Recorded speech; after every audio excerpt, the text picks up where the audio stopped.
आज की जो हमारी क्लास है ये क्लास है NTA UGC net social work की। और जो जून में एग्ज़ाम होने वाला है, हालांकि अभी तक कोई नोटिफिकेशन नहीं आया है, जुलाई में भी जा सकता है, अगस्त में भी जा सकता है आप लोगों की एग्ज़ाम की डेट। हम बात कर रहे हैं NTA UGC net social work syllabus पर और यूनिट नंबर थर्ड के अंतर्गत हम लोगों ने व्यक्तिगत समाज कार्य के बारे में पढ़ चुके हैं और यूनिट फर्स्ट यूनिट सेकंड दोनों कंप्लीट हो चुका है। जिनका छूट गया है मैं एक दूसरी क्लास चलाऊंगा, उसमें रिवीजन करवाऊंगा। जो बच्चे कर चुके हैं उनका रिवीजन हो जाएगा, जिन्होंने नहीं उस वीडियो को देखा है या नहीं क्लास लिया है उनका कवर हो जाएगा वहाँ पर। तो हम बात कर रहे हैं सामाजिक समूह कार्य पर। और सामाजिक समूह कार्य होता क्या है आप लोग भली भांति तरीके से परिचित हैं। मैंने कल पढ़ाया था कि जो सामाजिक समूह कार्य होता है वो वैज्ञानिक ज्ञान, प्रविधि, सिद्धांत और कुशलताओं पर आधारित होता है। अब आपके दिमाग में ये बात आ रही होगी कि समूह सेवा कार्य होता है। नहीं, ये वैज्ञानिक ज्ञान, प्रविधि, सिद्धांत, कुशलता पे जो आधारित प्रणाली है, ये चाहे केस वर्क हो, चाहे ग्रुप वर्क हो, चाहे कम्युनिटी वर्क हो, तीनों पर लागू होता है। भाई तब अगर यूपीपीएससी का आप लोग अगर एग्जाम दे रहे होंगे तो मेंस आता है उसमें लिखने के लिए, तो ये लाइन आप प्राथमिक प्रणाली के अंतर्गत लिख सकते हैं कि वैज्ञानिक ज्ञान, प्रविधि, सिद्धांत और कुशलता पर आधारित प्रणाली। दूसरी बात अगर हमने बात कर चुके हैं लास्ट में, ये जो हम समूह कार्य हैं, समूह कार्य में ही बेसिकली समूह में व्यक्तियों पर बल दिया जाता है। यहाँ पे इंडिविजुअल बात नहीं होगी, यहाँ पे ग्रुप में बात होगी। बात करेंगे ऐसी कल्याणकारी संस्था जिसके तत्वाधान में किया जाता है ग्रुप वर्क। व्यक्ति के सामाजिक समूह के माध्यम से मदद की जाती है। सेवा संबंधी क्रियाकलाप में समूह स्वयं एक उपकरण है। उपकरण का मतलब आपको मालूम होगा, मैं कल बताया था, टूल्स है ना। तो ये कुछ 8 पॉइंट मैंने कल आप लोगों से बताया था, उसको ध्यान रखिएगा। और मैंने एक सवाल भी आप लोगों से पूछा था कि बताइए वो कौन सा विद्वान है जिसने कहा था कि समाज कार्य का केंद्र बिंदु व्यक्ति को माना गया है समाज कार्य में। ध्यान रखिएगा। और वह व्यक्ति समूह और समूह के अन्य सदस्यों से संबद्ध होता है। तो उस विद्वान का नाम आप लोगों को लगाना पड़ेगा। तो वह नाम आता है ट्रैकर। ये ध्यान रखिएगा, वो नाम ट्रैकर का है। मैंने एक बार कहा था कि व्यक्ति और समाज दोनों अन्योन्यश्रित होते हैं। ये एमपीपीएससी में समाज कार्य में प्रश्न पूछा गया था। हो सकता है कि 2022 में भी प्रश्न पूछा जाए। तो आप किसका नाम लगाएंगे? हैमिल्टन का। ध्यान रखेंगे, यहाँ पे 2 बातें आती है। यदि विशेषता के रूप में आएगा तो हैमिल्टन का चुनाव करिएगा, अदरवाइज जब डायग्नोसिस को रिप्रेजेंट करेगा तो मैरी रिचमंड को लगाइएगा। ठीक है, इस चीज को आप ध्यान रखेंगे। तो हम बात करते हैं उद्देश्यों के बारे में। उद्देश्य होता क्या है? कॉमन सेंस लगाइए। पहली बात तो उद्देश्य इसका सामाजिक समूह कार्य का ये होता है कि एकांता की समस्या का समाधान करता है। ये समाज द्वारा स्वीकृति प्राप्त करता है, ये उद्देश्य है उसका सामाजिक समूह कार्य का। सामाजिक समूह कार्य का उद्देश्य ये होता है कि आत्मनिर्भरता विकसित करने के लिए सामूहिक कार्य किया जाए, इंडिपेंडेंट हो सके लोग, सामंजस्य स्थापित किया जाए, समाज द्वारा स्वीकृति प्राप्त किया जाए, व्यक्ति को उसके महत्व के बारे में संवेदनशीलता बनाया जाए, एकांता की समस्या का समाधान किया जाए। ये है सामाजिक समूह सेवा कार्य के अंतर्गत उद्देश्य। बात करते हैं, देखिए यहाँ पर लिखा हुआ है कि सामूहिक कार्य का उद्देश्य समूह द्वारा व्यक्ति में आत्मविश्वास, आत्मनिर्भरता, आत्मनिर्देशन का विकास करना होता है। यहाँ पे जो है बड़ा सा सलजम वाला सा होगा, ठीक है, आत्मनिर्देशन का विकास होता है।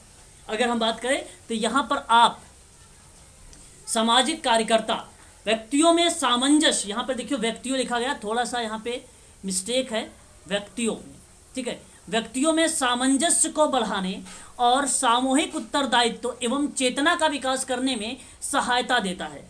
ये है सामाजिक समूह कार्य का उद्देश्य। और क्या कहता है आपसे? कहता है कि सामाजिक समूह कार्य द्वारा व्यक्तियों में इस प्रकार चेतना उत्पन्न की जाती है तथा क्षमता का विकास किया जाता है जिससे वे समूह और समुदायों के क्रियाकलापों में जिसके वे अंग हैं बुद्धिमत्तापूर्ण भाग ले सकते हैं और उन्हें अपनी इच्छाओं और आकांक्षाओं, भावनाओं, संधियों आदि को अभिव्यक्त का अवसर भी दे सकते हैं। या एक प्रकार से आप ये भी कह सकते हैं कि मिलता है इसके अंतर्गत। तो ये कुछ बातें हैं, आप लोगों को ध्यान रखना पड़ेगा। मैं आपको बता दूं, अगर आप लोगों को सामाजिक समूह कार्य की किताब पढ़नी होगी तो आप लोग MSW 007 किताब जिसके पास इग्नू की बुक होगी वो पढ़ेगा ग्रुप वर्क, उसमें से काफ़ी आपको फायदा होगा, क्योंकि वो सिंपल शब्द में दिया गया है। उत्तराखंड मुक्त विश्वविद्यालय की किताब है, MSW07, याद रखिएगा, ठीक है। उसको अगर आप पढ़ेंगे, अगर आप लोगों के पास है तो उसको पढ़िएगा भी, उसमें आपको सरल शब्दों में मिल भी जाएंगे, ठीक है। आगे बात कर लेते हैं और भी क्या उद्देश्य मिलते हैं। देखिए यहाँ पर मैंने एक प्रश्न अभी हाल ही में करवाया है, कल या परसों में एक वीडियो मैंने देख लेना आप लोग, तो वहाँ पे उद्देश्य से लेकर प्रश्न आ गए थे, लेकिन गेट्स का नाम नहीं पूछा गया। देखिए यहाँ पे गेट्स लिखा हुआ है, ये गेट्स एक विद्वान है, ऐसे लिखा जाएगा गेट्स, ठीक है। तो गेट्स कोयले महोदय जिस तरीके से सामाजिक व्यक्तिक सेवा कार्य के जनक मैरी रिचमंड को माना जाता है, आप लोगों को मैं पढ़ा चुका हूँ, उसके बारे में बता भी चुका हूँ। ठीक उसी प्रकार से सामाजिक समूह कार्य के जनक किसको कहा जाता है, कोई बताना चाहेगा मुझे? हाँ, ग्रेस कोयले महोदय को ध्यान रखेंगे, ये इंपॉर्टेंट चीज़ है, ठीक है। बहुत बढ़िया। इसी तरीके से आप लोगों को एक्टिव रहना है हमेशा। तो हम अगर बात यहाँ पे कर रहे हैं सामाजिक समूह कार्य में, तो ग्रेस कोयले ने कहा है अपने उद्देश्यों को किस तरीके से रिप्रेजेंट किया है, ध्यान दीजिएगा। कहा है कि व्यक्तियों की आवश्यकताओं और क्षमता के अनुसार विकास का अवसर प्रदान किया जाए। देखिए प्रश्न में अगर आता है एग्जाम में, यहाँ पे जब लिखा ऑप्शन में आएगा तो आपके दिमाग में क्लिक हो जाना चाहिए कि व्यक्तियों लिखा हुआ है और व्यक्तियों को रिप्रेजेंट होता है समूह से, तो तुरंत आपको समूह के बारे में सोचना होगा। इस चीज को आप ध्यान रखेंगे, तुरंत आप लोगों को समूह के बारे में सोचना होगा। ग्रेस कोयले के महोदय के बारे में इन्होंने कहा है कि व्यक्तियों की आवश्यकताओं और क्षमताओं के अनुसार विकास का अवसर प्रोवाइड करना होगा।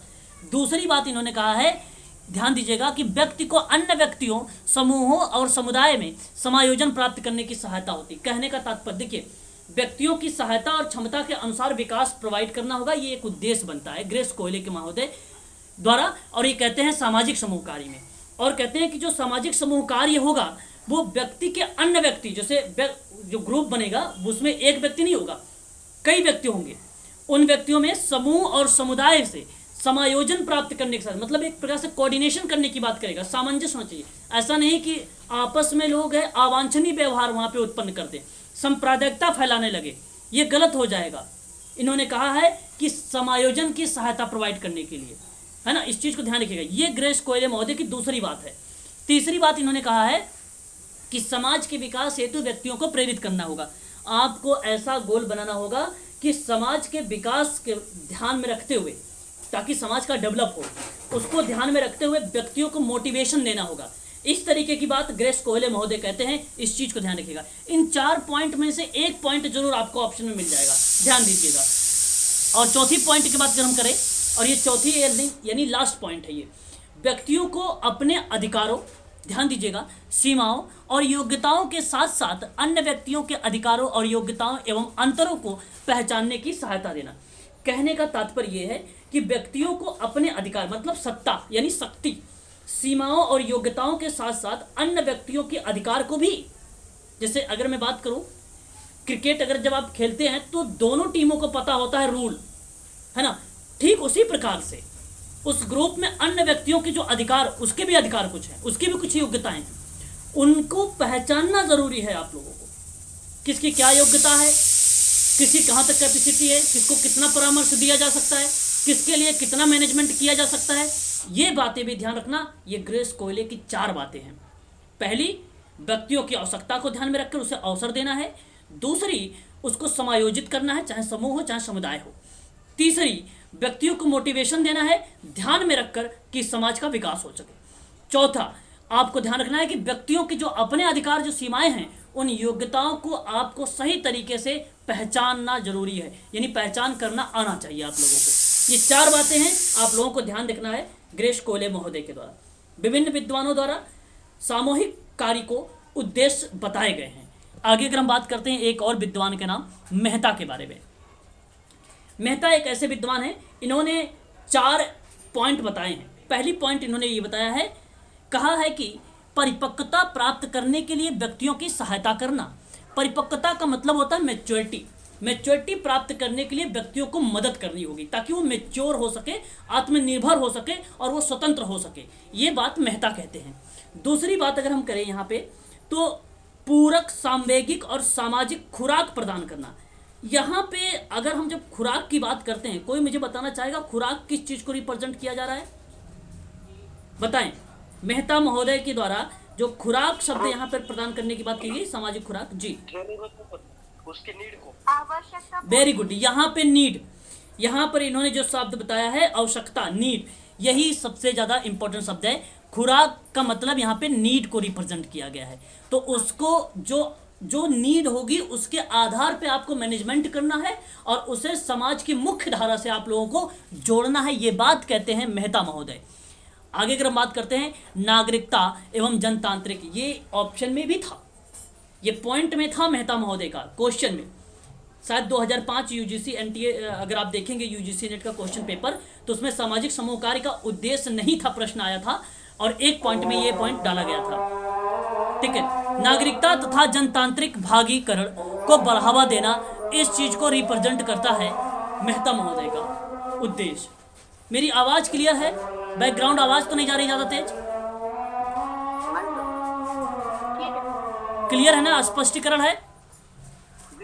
चलिए ठीक है। पॉइंट नंबर 4 की बात करते हैं। असमायोजन व व्यक्तिक एवं सामाजिक विघटन उपचार करना होगा। पॉइंट नंबर 4 में अगर हम लोग बात करें, यहाँ पे असमायोजन और व्यक्तिक सामाजिक विघटन का उपचार करना, जो समाज में विघटन की काम कर रहा हो, जो अलगाव की बात कर रहा हो, जो अवांछनीय व्यवहार की बात कर रहा हो, ऐसी पॉइंट, ऐसी जब कोई विचार आता है तो ऐसे पे मेहता महोदय कहते हैं कि सामाजिक समूह कार्य का जो उद्देश्य होगा उनका उपचार करना, उनका ट्रीटमेंट करना, उन्हें समाज की मुख्य धारा से जोड़ना है, ताकि असमायोजन ना फैले, अवांछनीय व्यवहार ना फैले और सामाजिक विघटन ना हो पाए। ये मेहता महोदय का उद्देश्य है। कहते हैं ग्रुप वर्क से ये सबसे अच्छा होता है ये एक्टिविटी। और उद्देश्य हम बात करते हैं विल्सन और रायलैंड के बारे में। मैंने कल आप लोगों को सोशल ग्रुप वर्क के प्रैक्टिस की एक किताब का नाम बताया था, ध्यान रखिएगा, विल्सन और रायलैंड का है। लेकिन प्रैक्टिस एंड प्रिंसिपल जब जुड़ जाता है तो वहां पे नाम आ जाता है ट्रेकर महोदय का। इस किताब का नाम भी आप लोग ध्यान रखिएगा। ठीक, विल्सन महोदय क्या कहते हैं? इन्होंने कहा है कि समूह के माध्यम से व्यक्तियों के सामवेगिक संतुलन को बनाए रखना और शारीरिक रूप से स्वस्थ रहना, ये बात विल्सन और रायलैंड महोदय के द्वारा बताई गई। ये पहला उद्देश्य। दूसरा उद्देश्य की बात करते हैं, समूह के उन उद्देश्यों की प्राप्ति में सहायता करना जो आर्थिक, राजनीतिक और सामाजिक जनतंत्र के लिए आवश्यक हो। ये दूसरी बात थी। तो विल्सन और रायलैंड के अकॉर्डिंग सिर्फ 2 बातें कही गई है, खासकर अभी तक कभी एग्जाम में नहीं पूछा गया है, परंतु विल्सन और रायलैंड की किताब पूछा गया है, इसलिए इनकी किताब का नाम आप लोग ध्यान रखेंगे। बात करते हैं ट्रेकर महोदय के बारे में। ट्रेकर महोदय की इन्होंने भी उद्देश्य बताए हैं कुछ। इनके 2 ही उद्देश्य हैं। पहला उद्देश्य इनका कहता है कि मानव व्यक्तित्व का संभव उच्चतम विकास करना होता है। दूसरा इन्होंने बताया है जनतांत्रिक आदर्शों के प्रति समर्पित एवं अनुरक्त की बात किया है। देखिए ये वाला पॉइंट भी उसमें था, उस क्वेश्चन में जनतांत्रिक आदर्शों के प्रति समर्पित, ये वाला पॉइंट जो है उसमें डाला गया था। ध्यान रखेंगे, ये ट्रेकर महोदय के बारे में 2 बातें। यहाँ पे फिलिप्स और कोनोफ्का इंपॉर्टेंट नहीं है, परंतु आप इनके एक एक ही उद्देश्य हैं, आप देख लीजिए। सदस्यों का समाजीकरण एक उद्देश्य है इनका, और एक सामूहिक अनुभव द्वारा सामाजिक कार्यात्मकता में वृद्धि करना, ये एक उद्देश्य है उनका। ठीक है, तो ये चीजें आप लोग जो है ध्यान में रखेंगे। ठीक है, बात करते हैं अनुरक्त का क्या मतलब होगा? देखिए, अनुरक्त कहने का मतलब कोई चीज जो चीजें अपूर्ण हो। अनुरक्त का मतलब जो चीजें अपूर्ण हो उसको फुलफिल कर देना है आपको। ठीक है, एक प्रकार से अगर हम बात करते हैं तो कहीं ना कहीं इसको एक एग्जाम्पल के तौर पे देखा जाता है, एक मूल शब्द के रूप में इसको देखा जाता है अनुरक्त को। ठीक है, एक बुनियादी ढांचे के रूप में देखा जाता है। ठीक है, इसका बेसिकली जो अर्थ होता है वो कहीं ना कहीं मोहित वाली एक्टिविटी पर रिप्रेजेंट होता है। समर्पित होना और मोहित होना, जनतांत्रिक आदर्शों के प्रति आपको मोहित होना जरूरी है, आपको समर्पित होना जरूरी है। बात समझ में आई आपको? अनुरक्त का मतलब? हाँ सर, थोड़ा थोड़ा। अरे मैडम, अनुरक्त का मतलब थोड़ा थोड़ा नहीं, पूरा समझ लिए। अनुरक्त का मतलब होता है एक प्रकार से सोशल वर्कर को मोहित होना, जनतांत्रिक। देखिए देखिए एक चीज, लाइन को पढ़िए। जनतांत्रिक आदर्शों के प्रति सोशल वर्कर को समर्पित और मोहित होना जरूरी है, तब काम अच्छा होगा। इस चीज को ध्यान रखिएगा। ठीक है ना? अब तो समझ में आ जाना चाहिए आप लोगों को। हाँ चलिए चलिए, बहुत बढ़िया। अगर समझ में आ गया तो आगे बढ़ते हैं और नेक्स्ट पॉइंट लेते हैं। तो यहाँ पे देखेंगे और भी कुछ उद्देश्य हैं, उद्देश्यों का वर्णन भी किया गया है, सिंपल सिंपल शब्दों में है। मैं आप लोगों को हेडिंग बताऊंगा, आप ऐसे भी पढ़ लेना इसको, ठीक है।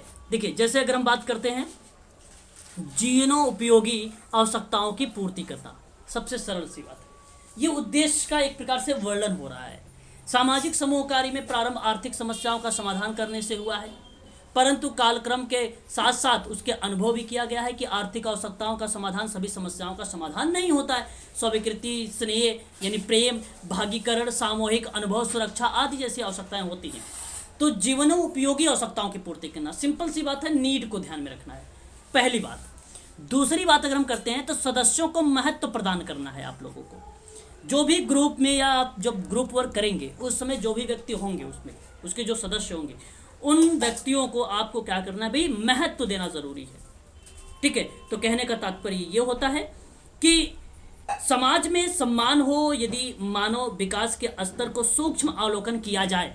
सूक्ष्म का मतलब होता है फाइन तरीके से, बहुत बारीकी तरीके से, गहन तरीके से अगर अवलोकन किया जाए तो कोई भी स्तर नहीं है जहां पर व्यक्ति अपना सम्मान प्राप्त करने की इच्छा से या इच्छा ने रखता हो। तो सामाजिक समूह कार्यकर्ता समूह के सभी व्यक्तियों को समान अवसर प्रदान करे और उचित स्थान और स्वीकृति भी उसे दे। तो इसको कहा जाता है कि उद्देश्य सदस्यों को महत्व प्रदान कर रहा है। क्या कर रहा है? सदस्यों को महत्व प्रदान कर रहा है। इस बात को आप लोग ध्यान दीजिएगा। पॉइंट नंबर 3 देखिए, सामंजस्य स्थापित करने की शक्ति का विकास करना होगा आप लोगों को। इसका मतलब क्या होता है? सामंजस्य स्थापित करने की शक्ति का विकास अगर आपको करना है तो व्यक्ति की सबसे महत्वपूर्ण आवश्यकताएं सामंजस्य प्राप्त करने की होती है। कहने का मतलब, अगर समूह के जो व्यक्ति हैं उनमें समन्वय होना बहुत ज़्यादा जरूरी है। समन्वय का मतलब होता है कोऑर्डिनेशन होना बहुत ज़्यादा जरूरी है, और वो कहीं ना कहीं सामंजस्य को बताता है। और जब सामंजस्य आप स्थापित करेंगे तो उस ग्रुप की शक्ति का विकास हो जाएगा। कोई भी काम करना चाहेंगे तो वो यूनिटी के माध्यम से वो आसानी से कर सकते हैं। समाज कार्य सिर्फ आप यहाँ पे अगर आप पॉइंट को ध्यान में रख कर समझेंगे तो आप इजीली समझ जाएंगे।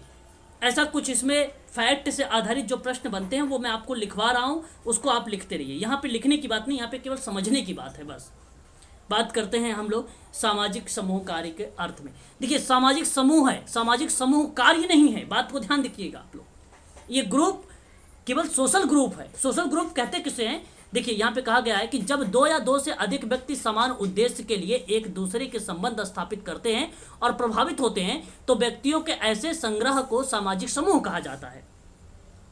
बस इतनी बात। और फिर अगर हम बात करें फिर सामाजिक समूह कार्य किसे कहा जाता है? सामाजिक समूह कार्य एक मनोसामाजिक प्रक्रिया है जो नेतृत्व की योग्यता और सहकारिता के विकास से उतनी ही संबंधित है जितनी सामाजिक उद्देश्य के लिए सामूहिक अभिरुचियों का निर्माण से है। उसको सामाजिक समूह कार्य बोला जाता है, और इसको सामाजिक समूह बोला जाता है जहां पर व्यक्तियों के ऐसे संग्रह, जहां पे सामाजिक समूह का एक पार्ट बन रहा है जो समान उद्देश्य के साथ स्थापित हो रहा है, ठीक है। वहीं अगर हम बात करते हैं शाब्दिक अर्थों में तो सामाजिक समूह 2 शब्दों से मिलकर बना है, सामाजिक प्लस समूह। सामाजिक का मतलब होता है समाज से संबंधित, समूह का मतलब होता है 2 या 2 से अधिक। इस प्रकार आप कह सकते हो 2 या 2 से अधिक व्यक्तियों का संगठन को सामाजिक समूह कहा जाता है।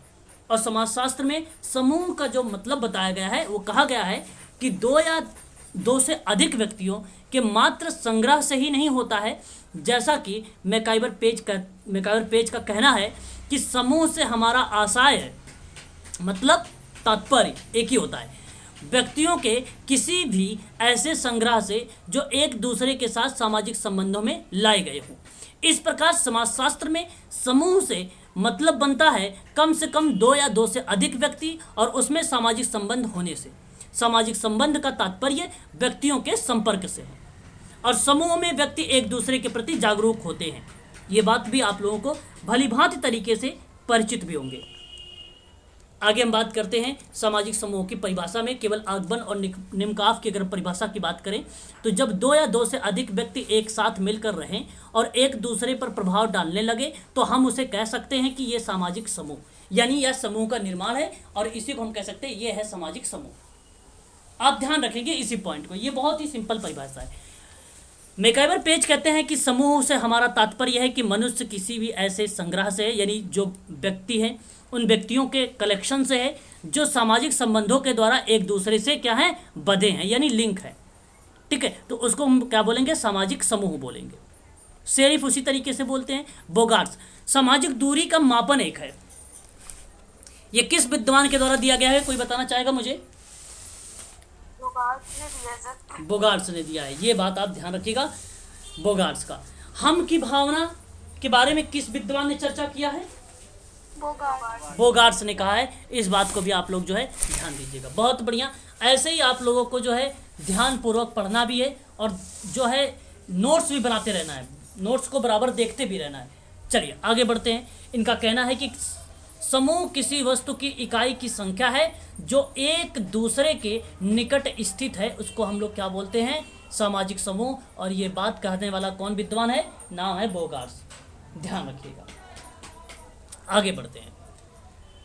अब यहाँ पे बहुत सारी परिभाषा हैं। अभी मैं पीडीएफ, ये पीडीएफ भी आप लोगों को मिल चुकी है ना, ये पीडीएफ आप लोगों को मिल चुकी है। देखिए, सामाजिक समूह से एक बार प्रश्न पूछा गया था। प्रश्न ये पूछा गया था कि सामाजिक समूह की विशेषता बताइए, ये प्रश्न आया हुआ था एग्जाम में। अब ये विशेषता आपको पता होना चाहिए। परिभाषा में मैंने आपको बताया है सामान्य उद्देश्य, इसका मतलब सामान्य हित। सामाजिक उद्देश्य के सभी सदस्यों के हित प्रायः समान होते हैं और समान हित होने से समूह का अस्तित्व जो है बढ़ता रहता है। ये तो सिंपल सा विशेषता है एक प्रकार से, और उसकी प्रकृति भी है। बात करते हैं दो या दो से अधिक व्यक्ति का होना, यह सामाजिक समूह को रिप्रेजेंट करता है। तो एक सामाजिक समूह व्यक्तियों का संग्रह होता है, अर्थात एक व्यक्ति समूह का निर्माण नहीं कर सकता। इस प्रकार दो या दो से अधिक व्यक्ति समूह का निर्माण के लिए आवश्यक होते हैं, इसको बोला जाता है ये सामाजिक समूह है। ये एक प्रकार की उसकी विशेषता है या उसका नेचर है। और हम बात करते हैं सदस्यों की पारस्परिक जागरूकता होती है इसमें।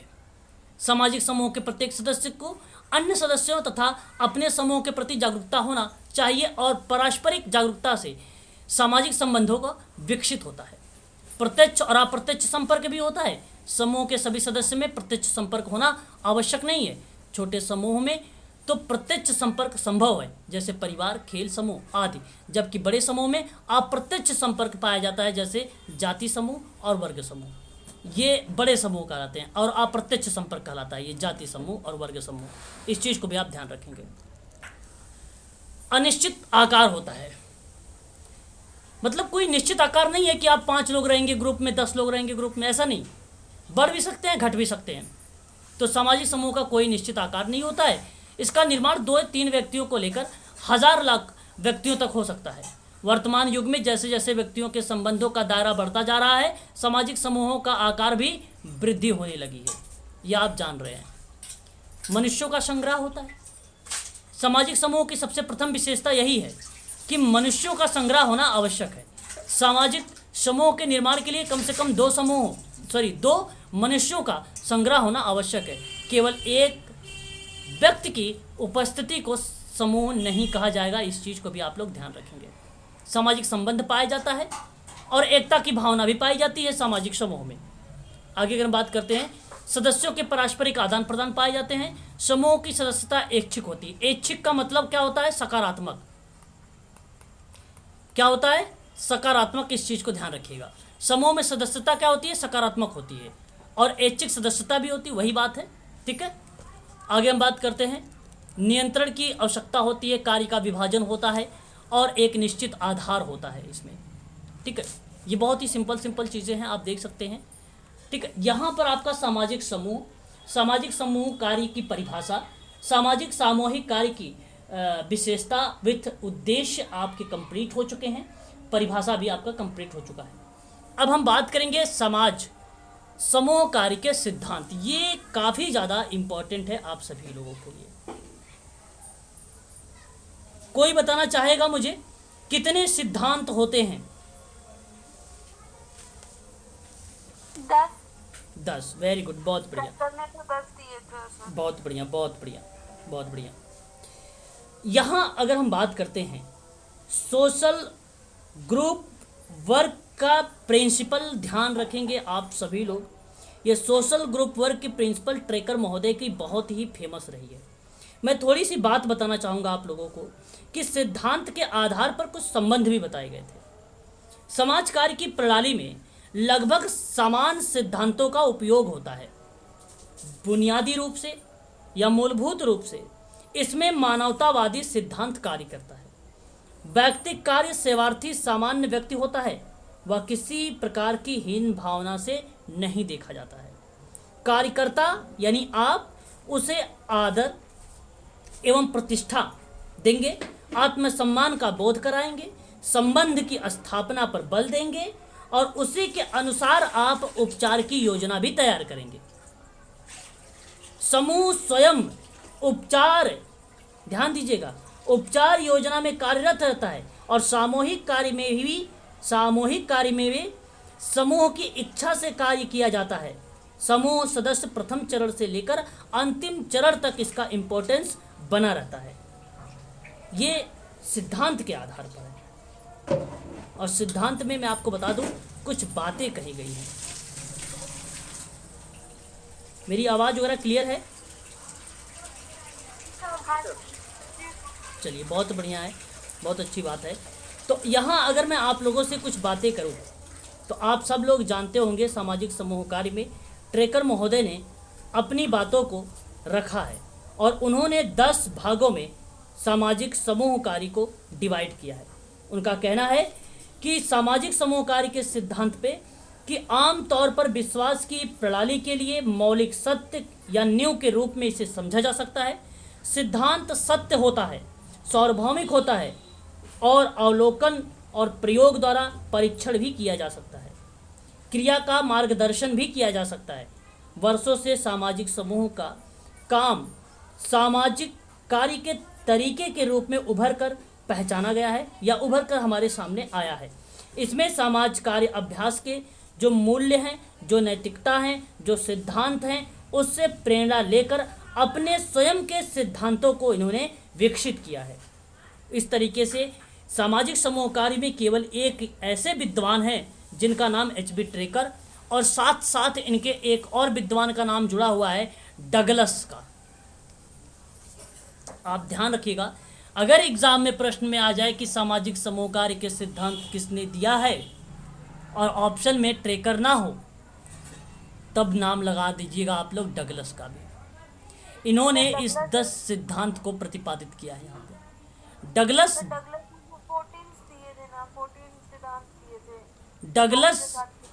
डगलस ने सामुदायिक संगठन में 28 सिद्धांत दिए हैं, 28 सिद्धांत दिए हैं सामुदायिक संगठन में। बात को यहाँ पे दोनों बातों समझे, मैं ये भी बताता आप लोगों को। 2 बातें आपको ध्यान रखना है। अगर ट्रेकर महोदय का नाम आता है तो आप सामाजिक समूह कार्य के 10 सिद्धांतों को तो आंख बंद करके लगा दीजिएगा, परंतु अगर ट्रेकर का नाम ना आए तो डगलस महोदय ने इन ट्रेकर के जो 10 सिद्धांत थे इसको एक प्रकार से व्याख्या की है, निष्कर्ष निकाला है डगलस ने। तो आप नाम लगा दीजिएगा डगलस का, उस ऑप्शन में जरूर डगलस होंगे। ऐसा हो ही नहीं सकता कि ट्रेकर भी ना हो और डगलस भी ना हो, परंतु डगलस का नाम बहुत ज़्यादा इंपॉर्टेंट है। सामुदायिक संगठन में इन्होंने सामुदायिक संगठन के 28 सिद्धांत दिए हैं, 20 सिद्धांत नहीं दिए हैं, शायद किसी ने 14 बताया है, 14 सिद्धांत नहीं है। 13 सिद्धांत मुर्रेजी रॉस के हैं कम्युनिटी ऑर्गेनाइजेशन में। ये मैं आप लोगों से चर्चा करूंगा, ठीक है? यहाँ पर आप लोग नोट बना लीजिए जी। मेरे पास बुक है ना, उसमें डगलस और टॉम ने 14 सिद्धांत दिए हैं सोशल ग्रुप वर्क के। 14 सिद्धांत दिए हैं। कौन सी किताब में? किताब का नाम बताएं। सर बुक का नाम, सर मेरे रंगा स्वामी के नोट्स हैं। चलो, नोट्स हैं, उसको एक बार आप उसका फोटो क्लिक करिए और ग्रुप में शेयर करिए। मेरे साथ साथ और भी बच्चों को जागरूकता मिलेगी और भी लोग जागरूक होंगे, जानेंगे। हम भी देखेंगे भाई कौन से 14 सिद्धांत है उसमें और क्या कम्युनिटी को लेकर बात किया उसने कि क्या इसने समूह ग्रुप को लेकर बात किया। देखिए, कम्युनिटी में जो सिद्धांत है हर एक विद्वान ने अपने अपने विचारों को रिप्रेजेंट किया है, परंतु यहाँ पर आप 10 सिद्धांत को ध्यान रखिएगा, डगलस के भी और ट्रेकर का भी। इसमें गलती मत करिएगा, ये 10 के 10 ही सिद्धांत हैं, परंतु अगर आप 14 बता रहे हैं तो उसको आप भेजिएगा भी, हम लोग भी देखना चाहेंगे। ठीक है मैडम? चलिए आगे बढ़ते हैं। देखिए 10 सिद्धांत कौन से हैं ये मैं आपको बता देता हूँ। Social group work practice and principle एक किताब लिखी थी सन 1948 में। उसी किताब में ये 10 सिद्धांत जो है दिए गए थे। पहला सिद्धांत का नाम है, किताब का जी सर, किताब किसने लिखी थी? द प्रिंसिपल ऑफ ट्रेकर महोदय, ट्रेकर महोदय 1948 1940। बताना sir. Social group work practice and principle. एक होता है थ्योरी, अब मैं कितनी बार बोलूं, एक होता है प्रिंसिपल। कौन बताएगा इन दोनों में अंतर? थ्योरी मीन्स भी सिद्धांत होते हैं, है ना, प्रिंसिपल मीन्स भी सिद्धांत होते हैं। पता है ना आप लोगों को दोनों?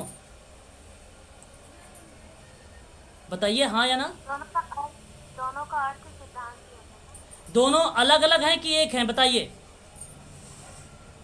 सर अलग है। कैसे? होते हैं बताइए कैसे ट्रूथ होता है ना, जी। एक सत्य हो गया सर। प्रिंसिपल तो बेसिक ट्रूथ बोल देते हैं प्रिंसिपल्स को। बेसिक बोलते हैं प्रिंसिपल को। थोड़ा तेज बोलिए, आवाज़ नहीं आ रही मैडम। चलिए और कोई बताएं। चलो मैं बताऊं फिर, सुनो, भूलना मत आज के बाद। ये जो थ्योरी है, इस थ्योरी की पहली पॉइंट आलोचना किया जा सकता है। क्या किया जा सकता है? आलोचना किया जा सकता है। लेकिन प्रिंसिपल का आलोचना नहीं की जा सकती। थ्योरी गलत साबित हो सकती है। थ्योरी आपको बता दूं, टालमी का नाम सुना है? टालमी ज्योग्राफी में सबसे पहले इन्होंने बोला था अर्थ जो होता है गोल होता है, जो कि गलत साबित हुई। किसी और विद्वान आए और उसको उन्होंने कहा कि अर्थ जो होता है वो अंडाकार होता है। तो ये थ्योरी थी, लेकिन प्रिंसिपल में ये सार्वभौमिक सत्य होता है। सार्वभौमिक सत्य होता है, इस चीज़ को ध्यान रखेंगे, इसको बदला नहीं जा सकता है। तो ये थ्योरी है, सॉरी ये प्रिंसिपल है, ये प्रिंसिपल है, ना कि मैं थ्योरी पढ़ा रहा हूँ। थ्योरी थी trial and error theory, EL Thorndike की। क्लासिकल कंडीशनिंग थ्योरी थी इवान पैट्रिक पावलोव की। ओसीटी थ्योरी थी बीएफ स्किनर की। याद आ रहा है आप लोगों को? इनसाइड थ्योरी थी कोहलर की। याद आ रहा है? लॉरेंस कोहलर की, जो केला रखा था, चिंपैंजी पर किया था। तो ये थ्योरी की आलोचना भी की गई है। ये थ्योरी है, ये सारी थ्योरी है। इस चीज़ को आप जो है ध्यान रखेंगे, है ना।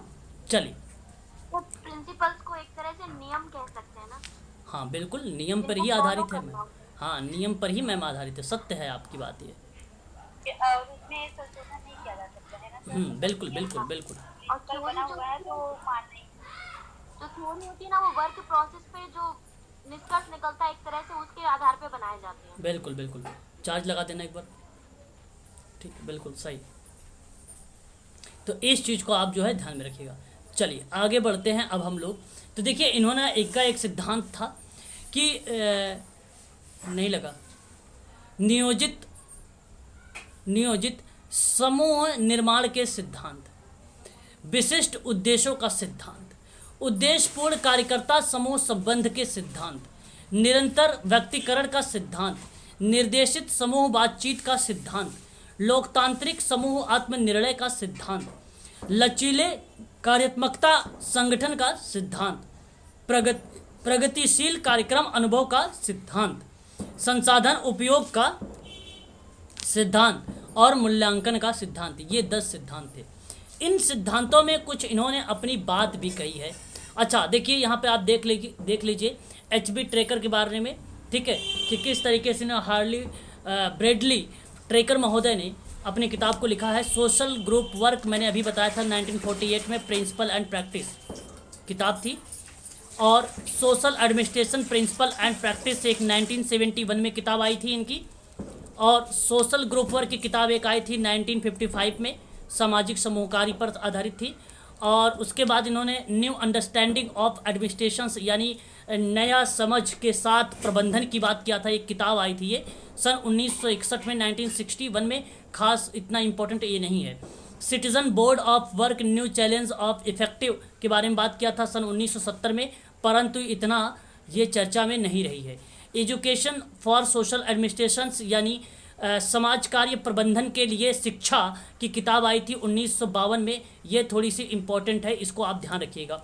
कम्युनिटी कॉमन सेंस की बात किया गया था कि एक प्रकार से समुदाय का सामान्य सेंस होता है एक, वो 1954 में इन्होंने एक किताब लाई थी ट्रेकर महोदय ने। और एक किताब अगर हम बात करते हैं the supervision of group work and recreational की बात किया था कि पर्यवेक्षण समाज कार्य और मनोरंजन के पर्यवेक्षण की ये किताब आधारित थी, सन 1949 में लाई गई थी। खासकर ये इतना इम्पोर्टेंट नहीं है। Group service in public welfare, इनका कहना है कि सामूहिक सेवा में पब्लिक यानी जनता के कल्याण या सामाजिक कल्याण, गाइड फॉर एडमिनिस्ट्रेशंस यानी मार्गदर्शन के लिए प्रबंधन बनाया गया था। ये किताब पर आधारित थी। ये किताब लाई गई थी 1964 में। और working with groups community and communities की बात की गई थी, ध्यान रखिएगा 1979 में ये किताब लाई गई थी। ठीक है, ये आप ध्यान रखिएगा। इतनी किताब है, लेकिन यहाँ पर एक किताब एजुकेशन फॉर सोशल वर्कर का ये इंपॉर्टेंट होगा क्या। और आपको अगर मैं बात करूँ तो यहाँ पे जो ऊपर की ये 3 किताबें थी ये इंपॉर्टेंट, तो ये 4 किताबें आप लोग इसको ना नोट बना लीजिएगा, इसको नोट बना लीजिएगा। ठीक है, ये इंपॉर्टेंट है, थोड़ा सा ध्यान दीजिएगा इस पर, इनके किताबों पर। किताबों को आजकल पूछा जाता है, क्रम भी वर्ष भी। ठीक है, चलिए इतनी बात समझ में आ गई आप लोगों को, आगे बढ़ते हैं। अब बताइए, बोलते भी रहिए साथ साथ, अपने विचारों को व्यक्त भी करते रहिएगा तो अच्छा लगेगा। चलिए, बहुत बढ़िया बहुत बढ़िया। अब हम बात करें ऐसा होता है जी, जैसे नेट के पेपर में किसी पेपर में बुक्स के नाम पूछ लेते हैं और फिर बिल्कुल। अगले पेपर में वो दिवस पूछ लेते हैं सर। जैसे इस बार नेट के पेपर में बुक्स के नाम पूछ लिए सर, दिवस नहीं पूछे हैं सर बहुत जी। सारे। देखिए मैं आपको बता दूं, हर बार ये आप इसको निगलेक्ट मत करिएगा कि नहीं पूछा जाएगा। आपको बता दूं, जैसे आपको ध्यान रखिएगा, जीन पियाजे का नाम, फ्रायड का नाम, ठीक है, फ्रांस फेनन का नाम, मार्टिन लूथर गुलिक का नाम, ठीक है। यहाँ पे देखिए आपने पूछा है कुछ विद्वानों का नाम मैं बता रहा हूँ। Mary Richmond, Gordon Hamilton, Durkheim, very good, Durkheim, Karl Marx Weber, Kingsley Davis नहीं, बोगार्ट्स की भी नहीं। तो इन विद्वानों की जो किताब का नाम है, ये बहुत इम्पोर्टेंट विद्वान है, जो मैंने 5, 6, 7 बताए हैं आप लोगों को। इनका किताब जो मैं इम्पोर्टेंट मैं बता दूं कि ये इम्पोर्टेंट है, उसको इम्पोर्टेंट के साथ साथ उसका वर्ष भी अवश्य आप पढ़ें। मैंने, आप जाइएगा प्लेलिस्ट में तो वहाँ पर ऑथर और बुक का नाम भी मैंने दे रखा, नहीं तो कहेंगे तभी मैं लिंक दे दूंगा उसका। मैंने वर्ष के साथ उनकी जितनी किताबें थी, मैंने सारी किताबों पर चर्चा किया उनकी, और इम्पोर्टेंट भी बताया है। एक विद्वान की जितनी किताबें हैं सारी पे चर्चा किया है मैंने। तो इन विद्वानों को खासकर आप नोट्स बनाइएगा, हर बार पूछे जाते हैं इनके। मैरी रिचमंड का नाम मैंने लिखा ना, ये भी इम्पोर्टेंट। हाँ, ये हाँ, मैकाइवर पेज की किताब नहीं, उसकी अवधारणाएं से रिलेटेड है ना। वैसे बहुत हाँ, देखिए विद्वान तो मैं आपको बताऊँ 200 प्लस हैं, लेकिन अभी जो मैंने आपको बताया यहाँ पे 15-20 विद्वान, जो 5, 7, 15-20 ही कम से कम इम्पोर्टेंट है, बाकी तो बहुत है ना, इतने तो इम्पोर्टेंट है। चलिए हम सिद्धांत पे बात करते हैं। देखिए जरा, सिद्धांत से तात्पर्य है कि सामान्य नियम और कानून। देखिए किसी बच्चे ने भी बोला था वैसे शुरुआत में ही कि सर नियम को लेकर, हाँ बिल्कुल सत्य बताया था आपने। सामान्य से जो सिद्धांत से मतलब होता है, प्रिंसिपल से, वो सामान्य नियम या कानून के सामान्य रूप से माने गए मत है। वे साधन है जिसके द्वारा हम एक परिस्थिति में दूसरी परिस्थिति में प्रवेश करते हैं और किसी भी प्रकार को करने के लिए, किसी भी कार्य को करने के लिए सर्वमान्य नियमों की आवश्यकता होती है, जिसके आधार पर कार्य को सुचारू एवं सुव्यवस्थित रूप से किया जाता है। क्या ज़रूरत पड़ी प्रिंसिपल की? क्या ज़रूरत पड़ी? ज़रूरत इसलिए पड़ी, समाज कार्य सिद्धांत में कहने का मतलब ये था कि लक्ष्य को स्पष्ट करिए। अगर ग्रुप वर्क कर रहे हैं आप तो लक्ष्य को स्पष्ट करिए। निर्देशित सामूहिक अंतःक्रिया को स्पष्ट करिए, जनतांत्रिक सामूहिक आत्मनिश्चीकरण को स्पष्ट करिए, निरंतरता व्यक्तिकरण के सिद्धांत को स्पष्ट करिए। जब हर एक व्यक्ति यूनिक है तो टेक्निक भी तो यूनिक ही होगी, अलग होगी। तो यही रीज़न है कि यहाँ पे सिद्धांत को लागू करने की ज़रूरत पड़ती है, हमें प्रिंसिपल की ज़रूरत पड़ती है। हमें उस व्यक्ति को समाज की मुख्य धारा से जोड़ने के लिए हमें ज़रूरत है समाज कार्य के सिद्धांतों को। ठीक है, इस चीज़ को आप ध्यान रखेंगे। तो अंतः समूह कार्य में सिद्धांत ऐसी ही भूमिका का प्रतिपादन करते हैं जिसके आधार पर समूह कार्य को आसानी से किया जा सकता है। भारत में व्यावसायिक समाज कार्य, देखिए भारत में व्यावसायिक समाज कार्य की अगर मैं बात करता हूँ तो TISS का नाम आता है। आप सभी लोगों को पता है कि 1936 में आया है। सबसे पहले जो निर्देशक थे डॉक्टर मॉन्सर्ट महोदय थे और वर्तमान में शालिनी भारत हैं, आप लोगों को पता होगा। और टाटा जहांगीर रतन दादा भोय महोदय ने TISS की नींव रखी है, मालूम होगा आप लोगों को। तो ये 1936 में भारत में व्यवसाय समाज कार्य आया और उस समय समूह कार्य का एक अभिन्न अंग बन गया, एक अभिन्न अंग बन गया। और अभिन्न अंग का मतलब जो बनता है एक प्रकार से एक अलग से उसका पार्ट बन गया, एक अलग से उसका पार्ट बन गया। इसमें अगर मैं बात करूं आप लोगों से, वृद्ध और अयोग्य व्यक्तियों को भिक्षागृह में रखने का सुझाव दिया गया।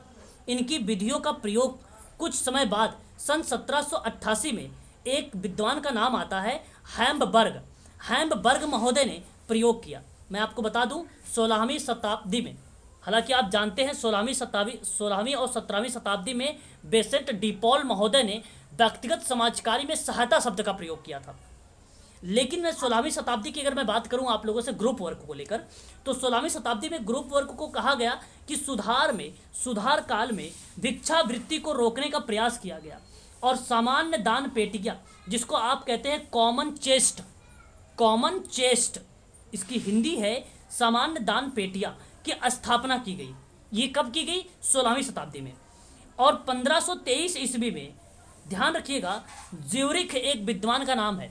देखिए ये सारे विद्वान बड़े अजीब गरीब हैं, लेकिन आप यहाँ पे समझ लीजिए और कॉपी अगर है तो नोट्स बना लीजिए ताकि आपको आसानी हो समझने में किसी चीज़ को। ज्यूरिख एक विद्वान रहा, मैं सिद्धांत पर ही चल रहा हूँ, सिद्धांत से अलग टॉपिक पे नहीं चल रहा हूँ। ज्यूरिख एक विद्वान थे और स्विट्जरलैंड में एक अलरिक ने सहायता के लिए प्रभावकारी योजना को प्रस्तुत कर दिया। ये बात है 1523 की। मैं डीप में थोड़ा सा चला गया हूँ, लेकिन ये आप सिर्फ समझे रहिए बस। जब कभी लेक्चर वगैरह देना तो आप बोल देना, परंतु इतना इम्पोर्टेंट नहीं है कि जो UGC NTA पूछ ले इससे आप लोगों से ऐसे सवाल बना ले। परंतु ध्यान रखिए कि 1523 में ज्यूरिख और स्विट्जरलैंड में एक अलरिक ने सहायता के लिए प्रभावकारी योजना प्रस्तुत किया और अनेक प्रयत्नों के बावजूद भी असहाय परिवारों को सामाजिक दशाओं को सुधारने में प्रयत्न सफलता नहीं प्राप्त हुई थी। लेकिन जुवन लुई एक विद्वान आए, एक ऐसे पहले विद्वान रहे जिन्होंने वैज्ञानिक ढंग से समस्या सुलझाने में आकर्षित या एक प्रकार से आकर्षित जैसे क्रियाक्रमों को या एक्टिविटी को किया। और वहीं कहा गया कि वृद्ध और अयोग्य व्यक्तियों को भिक्षागृह में रखने का सुझाव दिया और इन्हीं विधियों का प्रयोग करके सन 1977 में हैम्बर्ग ने शुरू कर दिया ग्रुप वर्क को। मैं बताऊं आपको, 1790 में ग्रुप वर्क प्रारंभ किया था एक बंदे ने, उसका नाम था म्यूनिक। नोट करना है तो नोट कर लीजिए। 1790 में एक विद्वान था जिसने समूह कार्य को शुरुआत किया था, उसका नाम था म्यूनिक। मैं लिख दूं, आप बोल भी दिया करें, म्यूनिक। सर हैम्बर्ग ने कब किया वो भी बता दीजिए। हैम्बर्ग ने 1788 में, 1788 में, है ना। ये 1790 में ये, ठीक है। फिर आपको पता होगा बावेरियन ने एक सैनिक कार्यशाला की स्थापना की। इसको मत लिखिए, केवल सुनिए मेरी बात को, जिसमें उन समर्थक भिक्षुओं को रखा गया जो सेना के कपड़े तैयार करते थे। जिला स्तर की ऐच्छिक समितियों के सहयोग से पुष्टि शरीर वाले भिक्षुकों को कार्यशाला में भर्ती की गई। फिर बात आई 1853 की। देखिए, आप मत सोचिएगा 1953 के बारे में, दुर्गाबाई देशमुख के बारे में मत सोचिएगा, बात यहाँ पे 1853 की है। 1853 में 1853 में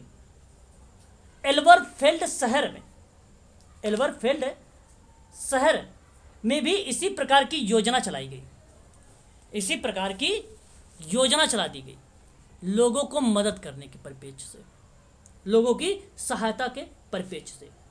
जो फ्रांस के श्रेष्ठ समाज सुधारक रहे उनका नाम था विंसेंट डी पॉल, जो अभी आपको मैंने ग्रुप कम्युनिटी केस वर्क में आप लोगों को पढ़ाया था। विंसेंट डी पॉल ने, उन्होंने ग्रुप वर्क में अकथनीय प्रयास किया। उन्होंने कहा कि अपना सारा जीवन गरीबों, भिक्षुकों, कैदियों के परिवारों की दशा सुधारने में अर्पित कर दिया और अपने प्रयास द्वारा अनेक अस्पताल, विधवा आश्रम और अनाथालयों की स्थापना कर दी।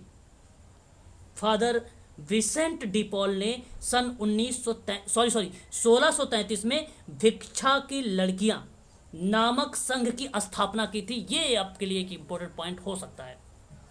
भिक्षा की लड़कियां नामक संघ एक था, उस संघ की स्थापना 1633 में हुई थी। फादर विंसेंट डी पॉल ने की थी सोशल ग्रुप वर्क में। बात समझ में आ रही है? हाँ, वहीं अगर हम बात करते हैं तो भारत का भी एक व्यावसायिक अभिन्न अंग बना और समाज कार्य के प्रत्येक क्षेत्र में समूह कार्य का अभ्यास किया जाने लगा। तो बेस यहीं से था। अतः इस इकाई का अध्ययन करने के बाद आप सामाजिक समूह कार्य में प्रयुक्त किए जाने वाले प्रमुख सिद्धांत समझ सकेंगे। जैसे अगर हम बात करें सामाजिक समूह कार्य के विभिन्न प्रारूप को, सामाजिक समूह कार्य के मुख्य विशेषताओं और उसके कुछ क्षेत्रों को अगर हम बात करें तो यहाँ पे आप देख सकते हैं, मानव समाज के इतिहास में सभी देशों और युगों में निर्धन, निराश्रित, अपंग, अनाथ, बेरोजगार, रोगी व्यक्ति रहे। ऐसी अनेक समस्याएं आई हैं जहां इन व्यक्तियों को अनेक कठिनाइयों का सामना करना पड़ता था। अतः इन व्यक्तियों की समस्याओं का समाधान करने और इसके परेशानियों को समझने के लिए आदिकाल से प्रयास किए जा रहे थे। हालांकि मैंने 16वीं शताब्दी से बताना शुरू किया था आप लोगों से, 16वीं शताब्दी से। अब आपके दिमाग में ये बात आ रही होगी, मैं आपको बता दूं 16वीं शताब्दी से पहले क्या नहीं हो रहा था? नहीं, 16वीं शताब्दी से पहले भी हो रहा था। ऐसा नहीं है कि केवल 16वीं शताब्दी में ही हुआ था, उससे पहले भी ये क्रिया प्रतिक्रिया चल रही थी। इस चीज को आप लोग भी ध्यान रखेंगे। तो उस समय प्रारंभिक कलेश, दुख, गरीबी, अन्य समस्याओं के लिए ईसाई लोग एक दूसरे की सहायता करते थे। मध्यकाल में कार्य पादरी करने लगे। ये वृद्ध, रोगी और गरीबों के लिए आश्रमों और संस्थाओं की स्थापना की गई, हॉस्पिटल्स की स्थापना की गई, जिसका उद्देश्य यही था कि निर्धन, अपाहिज, पीड़ितों को शिक्षा देना, रोगियों की चिकित्सा सहायता देना, निराश्रितों को आश्रय देना, मठ, विहार और आश्रम जहां पर दान देने की व्यवस्था थी। तो ये सारी बातें उस समय स्टार्ट हुई थी। उससे पहले की बात है 16वीं शताब्दी की, है ना। तो आदिकाल से इसको जो है प्रयास में किया जा रहा है। समाज कार्य की उन्नति उन्हीं प्रयासों के फलस्वरूप हुई है। मानव और समाज पूर्ण रूप से एक दूसरे से आश्रित हैं। जिस प्रकार समाज ने मनुष्य को अनेक प्रकार के मानवीय अस्तित्व प्रदान किए हैं, वहीं समाज द्वारा अनेक प्रकार की समस्याएं जैसे बेरोजगारी आदि भी व्याप्त है। आप लोगों को अच्छे से मालूम है इसके बारे में। परंतु आज समाज कार्य के लिए केवल दया, करुणा, प्रेम की भावना की पर्याप्त नहीं है। आज समाज कार्य के व्यवसाय का रूप ले लिया है। यहाँ पर उसको समाज की मुख्य धारा से जोड़ना है और उसे आत्मनिर्भर बनाना है। आपको बात समझ रहे हैं ना? इस चीज़ को आप ध्यान रखेंगे। आगे बात करते हैं। सामाजिक समूह कार्य समाज कार्य की एक प्रणाली है और ये प्राथमिक प्रणाली के अंतर्गत इसको कहा जाता है या लिखा भी जाता है। वाल्टर एंड्रियास फ्रीडलैंडर की प्रणाली है ये। प्रयुक्त किया गया है कि समाज कार्य में कुछ सिद्धांत का पालन किया जाता है जिसके अभाव में व्यावसायिक समाज कार्य नहीं किया जा सकता। इसी भांति सामाजिक समूह कार्य में भी सामाजिक समूह कार्य के भी कुछ महत्वपूर्ण सिद्धांत होते हैं जिसका पालन किए बिना कोई भी सामाजिक कार्यकर्ता सामाजिक समूह कार्य प्रक्रिया के संपन्न नहीं कर सकता है। कहने का मतलब एक प्रकार से संपादन या समाप्ति नहीं कर सकता बिना समाज कार्य के सिद्धांत को लगाए हुए। इसीलिए हम यहाँ पे समाज कार्य सिद्धांतों को समझने की कोशिश करेंगे। पहला सिद्धांत है नियोजन का सिद्धांत। नियोजन का सिद्धांत क्या बोलता है? कहता है कि समूह का निर्माण सदैव सुनिश्चित होना चाहिए। स्वाभाविक है कि यदि बिना किसी नियोजन के समूह का निर्माण किया जाए तो वह अपने लक्ष्यों को शायद ही प्राप्त कर सके। नियोजन में जनशक्ति है, साधन है, शक्ति है, माध्यम है, प्रक्रिया है, उद्देश्य है, ये सारी चीज़ें शामिल किए गए हैं। इन सभी का अगर हम बात करें, एक सही तरीके से अगर आप उसका उपयोग करें तो इन सबको अच्छी प्रकार से एक दूसरे के पूरक के रूप में संगठित भी कर सकते हैं। यदि इनका संगठन ना किया जाए तो एक या तो स्वयं ही अलग अलग अनुपयोगी सिद्ध हो सकता है। इसलिए नियोजन का सिद्धांत काफ़ी ज़्यादा इम्पोर्टेंट है। कोई काम अगर करेंगे तो एक क्रमबद्ध तरीके से करेंगे, सुव्यवस्थित तरीके से करेंगे, वैज्ञानिक ढंग से करेंगे, आप समाज कार्य की प्रणाली के माध्यम से आप करेंगे, वो कहलाता है नियोजन का सिद्धांत। बात समझ में आ रही कि नहीं आ रही है? बस वही है आपका नियोजन का सिद्धांत। यहाँ पे आप देख सकते हैं कि नियोजन किसी भी कार्य को करने का एक व्यवस्थित, सुव्यवस्थित या सुनियोजित तरीका माना जाता है। नियोजन मतलब क्रमबद्धता, क्रमबद्धता मतलब वैज्ञानिक ज्ञान। ये इस चीज़ को आप ध्यान रखिएगा। आगे बात करते हैं, विकास के लक्ष्यों और मूल्यों का निर्धारण करता है, परिस्थितियों का विश्लेषण करता है, और भी पॉइंट मिलेगी आपको। वर्तमान सेवाओं में गुणात्मक और परिणात्मक दृष्टि में पाई जाने वाली कमियों की जानकारी रखता है, विशिष्ट उद्देश्यों की रणनीतियों का निर्धारण करता है, आगत लक्ष्य, क्षेत्र, साधन आदि का निर्धारण करता है, प्रशिक्षण एवं संचार प्रक्रिया की सीमाओं की जानकारी देता है, क्रिया नियोजन तथा कार्यों का दस्तावेजीकरण करने के महत्व का ज्ञान होना भी अति आवश्यक होता है। कार्य करने हेतु आवश्यक उपकरणों का निर्माण करने की जानकारी, संभावित साधन जहाँ पे प्रोबेबिलिटी रिसोर्सेज हों, संसाधनों की उपलब्धि की जानकारी देता है, शक्ति यानी सत्ता यानी अधिकार के साधनों का निर्माण करता है, समूह के सदस्यों के आर्थिक, सामाजिक, राजनीतिक, भौगोलिक और वर्तमान स्थिति के ज्ञान, अनुभव और जीवन स्तर की पहचान करने की बात करता है। इस चीज़ को आप ध्यान रखेंगे। और भी चीज़ें यहाँ पर है, आप उसको देख सकते हैं। बात करते हैं लक्ष्यों की अस्पष्टता का सिद्धांत भी होता है। कहने का मतलब कि विकास के लक्ष्य और मूल्य का निर्धारण करना होगा आपको, शक्ति के स्रोतों का निर्धारण करना होगा आप लोगों को, प्रशिक्षण तथा संचार की प्रक्रिया की सीमाओं की जानकारी देनी होगी आपको, समूह के सदस्यों को सामाजिक मान्यता, क्षमता, ज्ञान, आयु, अनुभव, जीवन स्तर की पहचान करनी होगी आपको।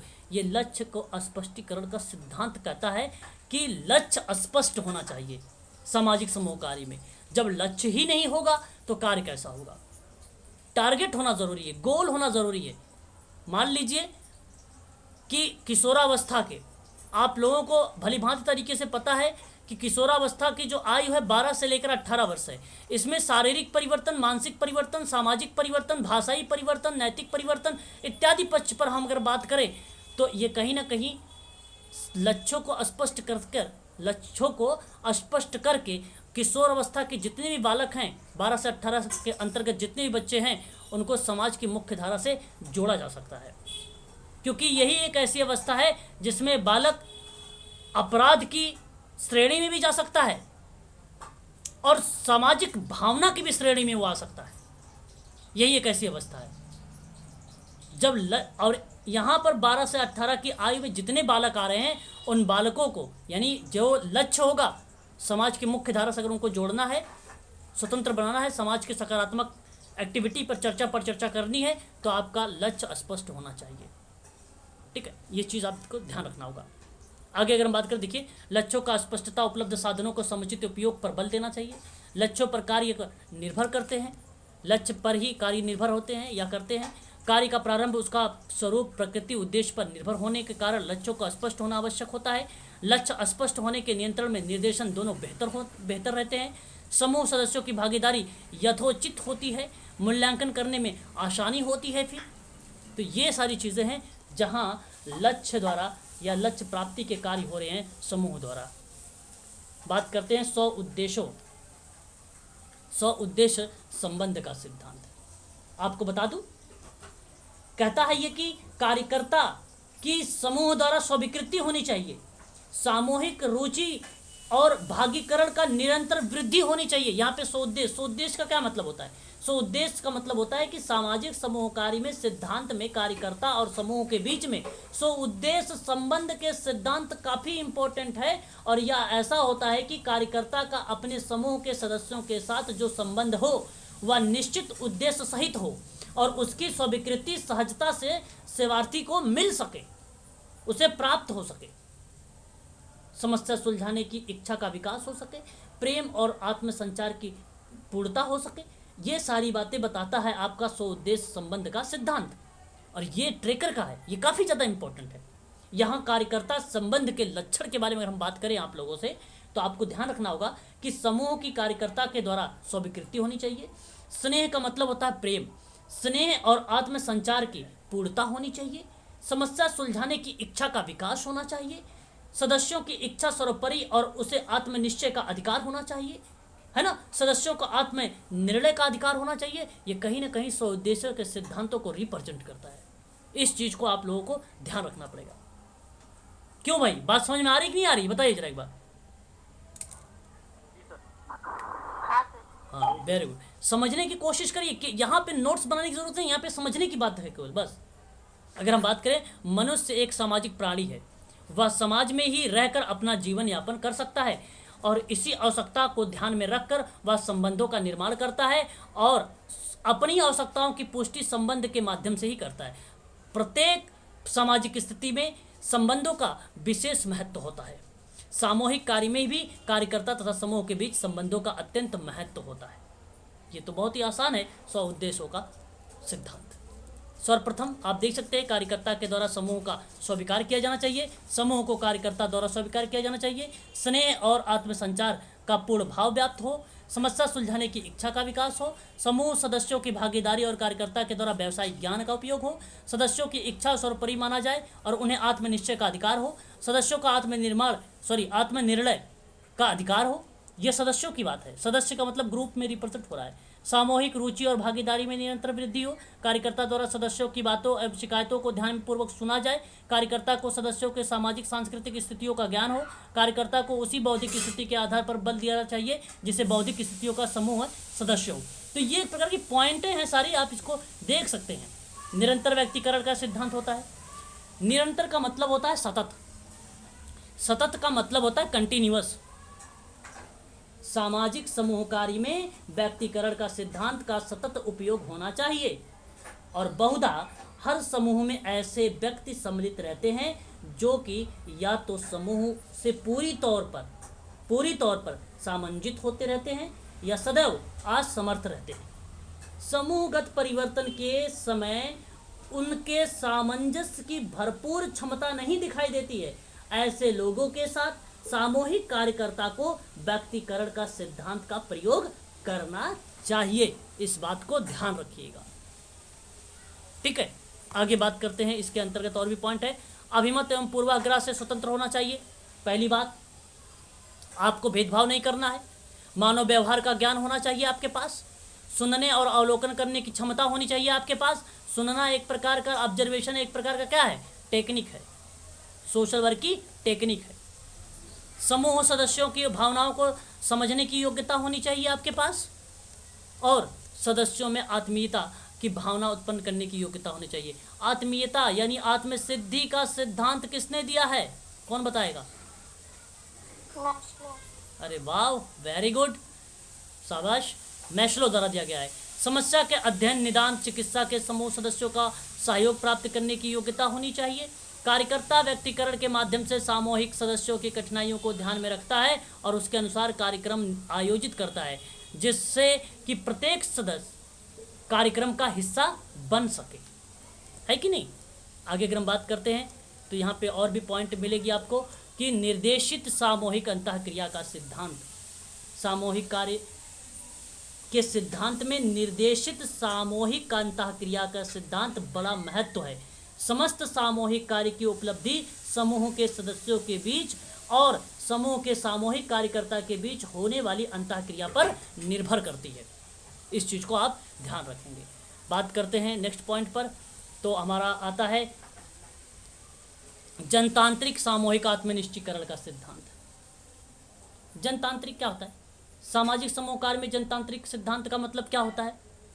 सीधा सा मतलब है कि समूह निर्माण के प्रारंभिक चरण से लेकर समूह की समाप्ति तक होने वाली समस्त अंतःक्रिया अधिक स्वप्रेरित हो और इसके निर्माण की आवश्यकता का एहसास, निर्माण का ढंग, कार्य पद्धति, कार्यक्रम का निर्धारण, संचालन, नेतृत्व, लक्ष्य, उद्देश्य इत्यादि स्वयं समूह के सदस्यों द्वारा निश्चित की जानी चाहिए।